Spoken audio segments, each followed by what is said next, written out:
Hi students, तो मैं हूं नीलोफर करीम, जैसा कि आप जानते हैं। और आपका exam RPSC that is Rajasthan public service commission ने आउट कर दिया है। टीजीटी पीजीटी दोनों के लिए करा है, that is grade 1 and grade 2। और उसी से रिलेटेड जानकारी लेकर मैं यहाँ पर आई हूँ। फॉर्म में क्या क्या ऐसी बातें हैं जो आपको पता होनी चाहिए, इंपॉर्टेंट पॉइंट्स क्या क्या हैं और क्या आपको ध्यान रखने की जरूरत है। तो सेशन को शुरू से लेकर लास्ट तक देखेंगे। इसमें टीजीटी और पीजीटी दोनों लेवल को मैंने कवर किया है। जो भी इंपॉर्टेंट बात है जो आपको फॉर्म भरते दौरान बिल्कुल ध्यान रखनी है। तो अगर आप यहाँ पर देखेंगे, सबसे पहले हम बात कर रहे हैं यहाँ पर सीनियर टीचर की। और सीनियर टीचर में अगर आप देखेंगे 10 सब्जेक्ट्स में बच्चों आप इसको भर सकते हैं, जिसमें विज्ञान, क्योंकि आप मुझसे बायोलॉजी पढ़ने वाले हैं, तो विज्ञान के लिए जो गैर अनुसूचित जाति है उसमें 1160 यानी 1160 पद हैं। और अनुसूचित के लिए 195 यहाँ पर प्रेजेंट है। तो टोटल आपके जो पद बन जाते हैं वो 1355 पद जो है आपके यहाँ पर प्रेजेंट है। यहाँ पर सब्जेक्ट में फिर से बता दूं 10 है, जिसमें से एक विज्ञान है, जिसमें साइंस के लिए आपकी 1355 पदों के ऊपर टीजीटी के लिए वैकेंसी निकली हुई है। ठीक है, अब इसमें आपको क्या क्या समझने की जरूरत है, क्या इंपॉर्टेंट बातें हैं। तो सबसे पहले मैं बता दूं यहाँ पर एक बहुत ही इंपॉर्टेंट पॉइंट। यहाँ पर जो अनुसूचित जाति वाले हैं वो गैर अनुसूचित जाति के लिए भी फॉर्म भर सकते हैं। जब वो फॉर्म भरेंगे उनके ऊपर उनसे पूछा जाएगा कि प्रायोरिटी क्या है, प्रेफरेंस आप किसे देना चाहते हैं, पहली प्रेफरेंस इसे देंगे या इस वाली कैटेगरी को देंगे। तो वो आपको डिसाइड करना होगा। पर ये प्रावधान, ये जो आपकी फैसिलिटी है, ये सिर्फ राजस्थान वालों के लिए ही है, जो राजस्थान में रहते हैं, जो वहां के आपके सिटीजन हैं, ये सिर्फ उनके लिए है जो उस पर्टिकुलर स्टेट में है। ठीक है, तो आप क्या कर सकते हैं, अगर आप अनुसूचित जाति के हैं तो आप गैर अनुसूचित जाति के लिए भी बच्चों फॉर्म भर सकते हैं। प्रेफरेंस में वो आपसे ये पूछेगा। पर अगर आप बाहर किसी स्टेट से हैं और आप मान लीजिए अनुसूचित जाति के पर बाहर के किसी स्टेट से, राजस्थान से नहीं है, तो उस केस में आप सिर्फ और सिर्फ गैर अनुसूचित जाति में ही गिने जाएंगे। उसके बाहर आपको और कोई प्रेफरेंस नहीं दी जाएगी। तो ये सबसे बड़ा इंपॉर्टेंट पॉइंट है जो ये भी क्लियर करता है कि अगर मैं राजस्थान से नहीं हूं तो क्या मैं फॉर्म भर सकता हूं या भर सकती हूं। और दूसरा ये भी आपको बताता है स्टूडेंट्स, अगर आप देखेंगे कि अगर आप राजस्थान से ही हैं और अगर आप, तो आप क्या कर सकते हैं, तो आप दोनों कैटेगरी में अप्लाई कर सकते हैं। और अगर आप बाहर से हैं तो चाहे आप किसी भी कैटेगरी के हो, आपको गैर अनुसूचित में ही काउंट किया जाएगा। अच्छा, अब इसके बाद देखते हैं कि इसमें और क्या क्या चीजें हैं जो आपको ध्यान में रखने की जरूरत है। ओटीआर नंबर हर किसी को जनरेट करना होगा, वो बहुत इंपॉर्टेंट है। ओटीआर नंबर जो है पहले नहीं होता था, बट अब ये कंपलसरी कर दिया है सभी एग्जाम्स के लिए।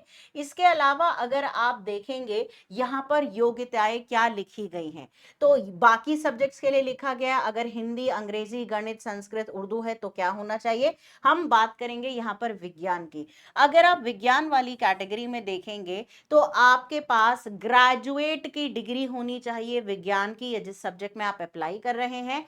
और कम से कम 2 ऑप्शनल सब्जेक्ट होने चाहिए। 2 ऑप्शनल सब्जेक्ट में फिजिक्स या केमिस्ट्री हो सकता है, जूलॉजी बॉटनी हो सकता है, माइक्रोबायो हो सकता है, बायोटेक हो सकता है, बायोकेमिस्ट्री हो सकता है, या उसमें आपकी इक्विवेलेंट डिग्री भी हो सकती है। ये सबसे इंपॉर्टेंट पॉइंट जो विज्ञान वालों के लिए यहाँ पर बच्चों दिया गया है। ठीक है, अब थोड़ा सा और आगे चलेंगे। यहाँ पर आपकी उम्र कितनी होनी चाहिए, तो अगर आप देखोगे यहाँ पर 1 जनवरी को 2026, 1 जनवरी को आपकी उम्र 18 साल से कम नहीं होनी चाहिए और 40 साल से ऊपर नहीं होनी चाहिए। याद रखिएगा, 1 जनवरी 2026 में आपकी उम्र 18 साल से कम नहीं होनी चाहिए और 40 साल से बच्चों ज्यादा नहीं होनी चाहिए। ठीक है, उसके अलावा अगर आप देखेंगे एज रिलैक्सेशन भी दिया हुआ है। ये मैं बता रही हूं अभी टीजीटी लेवल पर, कि मेल्स को 5 साल का दिया है, फीमेल्स को 10 साल का दिया है,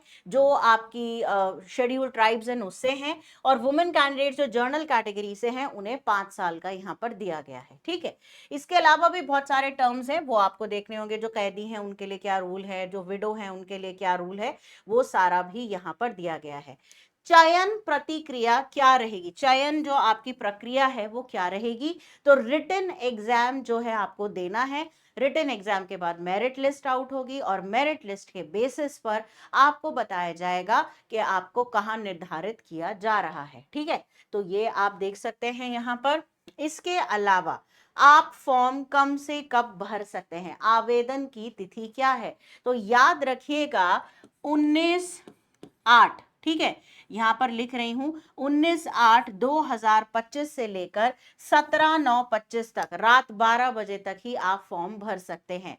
यानी कि 19 जुलाई से लेकर 17 अगस्त तक ही आप फॉर्म भर सकते हैं रात 12 बजे तक। उसके बाद ये क्लोज हो जाएगा, आप अप्लाई नहीं कर पाओगे। ठीक, कौन सी साइट पर जाकर भरना है, ऑनलाइन साइट पर आप जाकर यहां पर भर सकते हैं। ओटीआर भरना बहुत जरूरी है। अच्छा, ओटीआर से संबंधित एक बहुत इंपॉर्टेंट जानकारी उस पर भी आएंगे।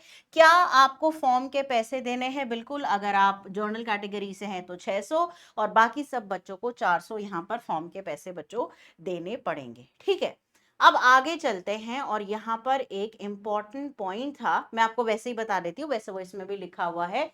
याद रखिएगा, अगर आपने ओटीआर भरा, ठीक है, एग्जाम हुआ और आप एग्जाम में नहीं बैठे, किन्हीं भी 2 परीक्षाओं में अगर आप नहीं बैठे, तो आपका ओटीआर ब्लॉक कर दिया जाएगा। उसे खुलवाने के लिए 750 रुपए लगेंगे।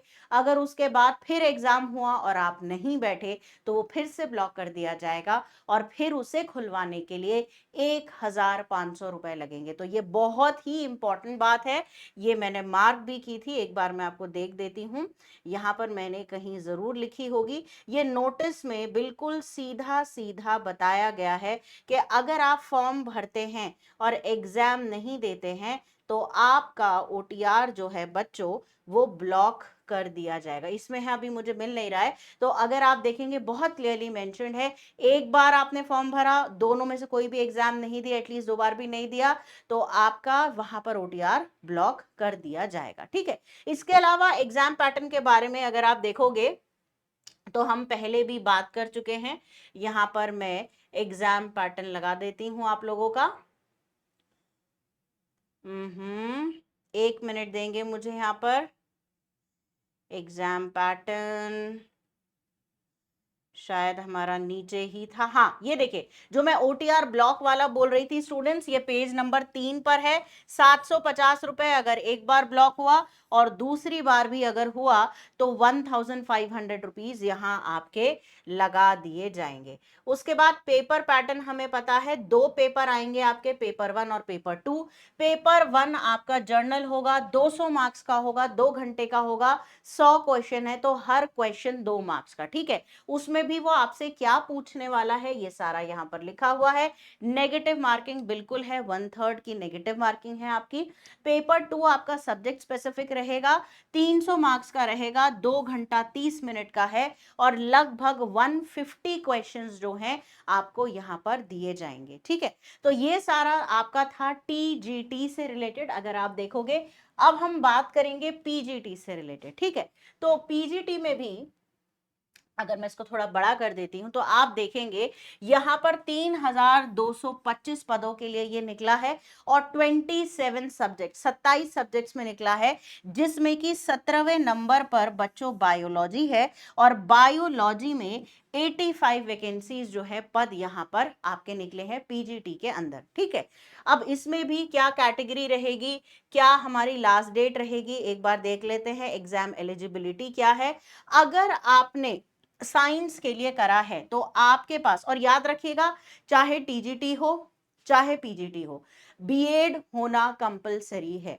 अगर टीजीटी है तो बीएड प्लस ग्रेजुएशन की डिग्री, अगर पीजीटी है तो बीएड प्लस पोस्ट ग्रेजुएशन की डिग्री, पर बीएड जरूरी है। ठीक है, अच्छा, इसके अलावा अगर आप देखोगे तो अगर आप बायो से अप्लाई करना चाह रहे हो तो आपके पास पोस्ट ग्रेजुएट की डिग्री होनी चाहिए, चाहे जूलॉजी में हो, बॉटनी में हो, माइक्रोबायो में, बायोटेक में, लाइफ साइंस में, और आपने बॉटनी जूलॉजी ग्रेजुएशन लेवल पर पढ़ी होनी चाहिए। ठीक है, तो ये आपकी एलिजिबिलिटी है, अगर ऐसा है तो आप अप्लाई कर सकते हो।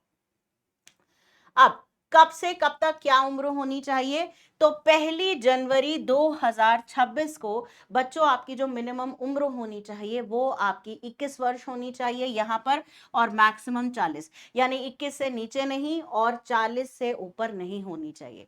एज रिलैक्सेशन दोनों में सेम है, मेल्स जो ट्राइबल उससे हैं 5 साल, फीमेल्स जो ट्राइबल कैटेगरी से हैं 10 साल, और फीमेल्स जो जर्नल कैटेगरी से हैं उन्हें 5 साल। इसके अलावा विडो, प्रिजनर्स, उन सब के लिए कैटेगरी अलग कर दी गई है। ठीक है, चलिए जी, अब बात करते हैं यहां पर चयन प्रक्रिया क्या रहेगी। अगर आप देख सकते हैं तो रिटन एग्जाम आपका यहां पर कराया जाएगा, मेरिट लिस्ट आउट होगी और मेरिट लिस्ट के बेसिस पे आपको जगह दे दी जाएगी। आप कब फॉर्म भर सकते हो? 14 तारीख से, 14 जुलाई से लेकर अगर आप देखोगे यहां पर 12 अगस्त तक, तो 14/8/2025 से लेकर बच्चों 12/9/25 तक रात के 12 बजे तक आप ये फॉर्म बिल्कुल भर सकते हैं। उसके बाद ये बंद हो जाएगा। कहां भरेंगे? साइट पर जाकर भरेंगे, और ओटीआर यहां पर भी जरूरी है। जो ओटीआर के नियम वहां पर थे, कैंसिल कराने पे 750 और फिर 1500, सेम वही है। अगर आपने ओटीआर भरा, एग्जाम नहीं दिया 2 बार में से किसी भी एक बार भी, ओटीआर ब्लॉक, आप आगे सभी एग्जाम्स के लिए बार्ड। ओटीआर खुलवाओगे, 750 रुपए दोगे, फिर दोबारा से एग्जाम्स आए और आपने एग्जाम नहीं दिया तो फिर से ब्लॉक कर दिया जाएगा और 1500 आपको फिर दोबारा यहां पर देना होगा। ठीक है, फॉर्म के पैसे यहां पर भी उतने ही है, जर्नल के लिए 600, बाकी सबके लिए यहां पर 400 रखे गए हैं, तो इसमें कोई चेंज नहीं मिलेगा।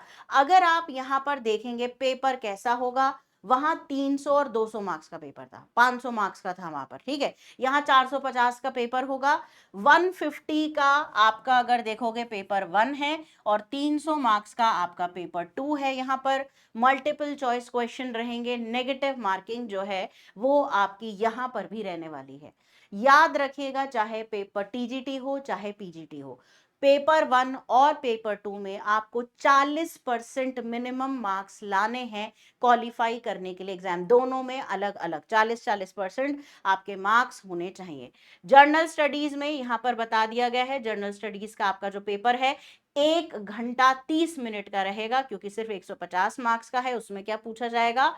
और सब्जेक्ट 2 यहां पर जो कि आपका मेन सब्जेक्ट है वो 3 घंटे का रहेगा। ठीक है, टीजीटी में जो भी सिलेबस दिया है पीजीटी में दिया है। टीजीटी में 10वीं 12वीं और ग्रेजुएशन का आएगा, पीजीटी में 10वीं 12वीं ग्रेजुएशन और पोस्ट ग्रेजुएशन का बच्चों सिलेबस आने वाला है।